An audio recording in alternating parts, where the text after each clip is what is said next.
আঞ্চলিক স্থানীয় আসসালামু আলাইকুম। সহকর্মী ভাই বাংলাদেশ জামাত ইসলামের আমির মোহাম্মদ শফিকুর রহমান, ডক্টর শফিকুর রহমান এর আগমন উপলক্ষে ফরিদপুর রাজেন্দ্র কলেজের মাঠে সম্মেলনে বক্তব্য রাখছেন ডক্টর মোহাম্মদ শফিকুর রহমান। 6 মাস আগে আমরা কল্পনাও করতে পারিনি এমন একটি দিন এই জাতির ভাইকে আসবে। আমরা এসে রাজেন্দ্র কলেজ মাঠে এখানে দাঁড়িয়ে আপনাদেরকে দুটি কথা বলতে পারি। জামাত ইসলামী আসসালামু আলাইকুম। বাংলাদেশ জামাত ইসলামের ডক্টর শফিকুর রহমানের ফরিদপুর রাজেন্দ্র কলেজের আগমন উপলক্ষে তারা আমাদের দাওয়াত নিয়ে জনগণের কাছে যান, আবার তারা জনগণের সুখ দুঃখের বক্তব্য ভাগাভাগি অংশীদার হবে। তার মূল্যবান বক্তব্য। জনগণকে আমাদের সম্পদ মনে করতে হবে, তাদের প্রতি সম্মান প্রদর্শন করতে হবে। এইভাবে আমরা জনগণের অংশ হয়ে জনগণের মুক্তির জন্য লড়াই যদি অব্যাহত রাখতে পারি তাহলে জনতার মুক্তি আসবে ইনশাআল্লাহ। ইনশাআল্লাহ সেই মুক্তির লড়াইয়ে আপনাদেরকে প্রস্তুত হওয়ার জন্য, নিজেদের নৈতিক মান জাগতিক মান উন্নত করার জন্য এবং আরো বড় ত্যাগের জন্য প্রস্তুতি নেওয়ার জন্য আমি আহ্বান জানাচ্ছি। আপনাদের মাধ্যমে ফরিদপুরের আপামর জনগণের কাছে আমরা কৃতজ্ঞতা জানাচ্ছি।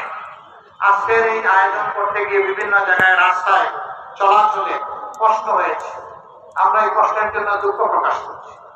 আমরা যদি কোনো কষ্ট না দিয়ে পারতাম আলহামদুলিল্লাহ খুবই ভালো হতো। যেটুকু কষ্ট হয়েছে আমাদেরকে ক্ষমা করবেন। প্রিয় দেশের জন্য দুটো কথা বলতে আপনাদেরকে এই কষ্ট দিয়েছি, মাত্র অন্য কিছু নয়।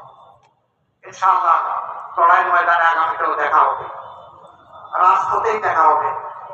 আল্লাহ তাআলার কাছে এমন একটা দেশ চাই, এমন একটা জাতি চাই, এই দেশ এবং জাতিকে আল্লাহ তাআলা ভালোবাসবেন।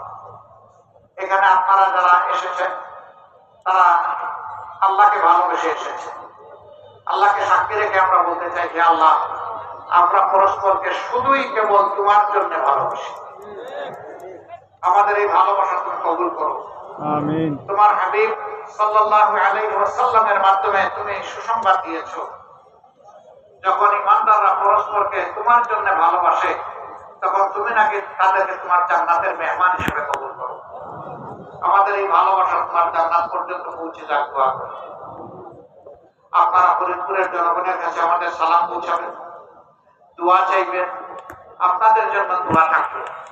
আল্লাহ যেন ফরিদপুরবাসীর উপর রহম করেন, শান্তির ফয়সালা নাযিল করেন, ইজ্জতের একটা জায়গায় পরিণত করে দেন এবং এই ফরিদপুর থেকে দেশপ্রেমিক মানুষের জন্য মিছিল শুরু হয়। আল্লাহ তাআলার দরবারে সেই দোয়া করি।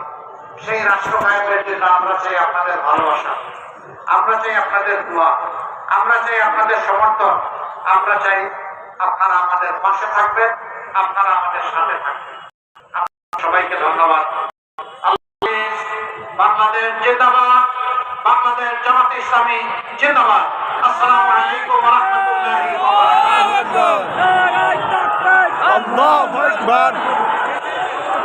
সংগ্রামী ভাইরা, প্রোগ্রামের শেষ পর্যায়ে এখন আপনাদের সামনে সভাপতির বক্তব্য রাখছেন ফরিদপুরের গণমানুষের নেতা, বাংলাদেশ জামাত ইসলামী ফরিদপুর জেলার সম্মানিত জেলা আমির জনাব মাওলানা মোহাম্মদ বদরুদ্দিন।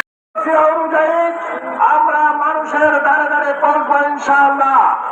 ইসলামের সুবহান দাওয়াত জামাত ইসলামীর কর্মসূচি নিয়ে আমরা মানুষের দ্বারে দ্বারে গিয়ে ফরিদপুরে ইসলামী আন্দোলনকে আমরা বেগবান করব।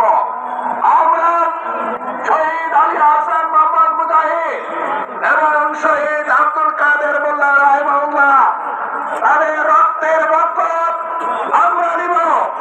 এই ফরিদপুরে ইসলামী আন্দোলনকে বেগবান করার মাধ্যমে বাংলাদেশে ইসলাম প্রতিষ্ঠার মাধ্যমে বাংলাদেশে যেন আর খুনের রাজনীতি হতে না পারে, কেউ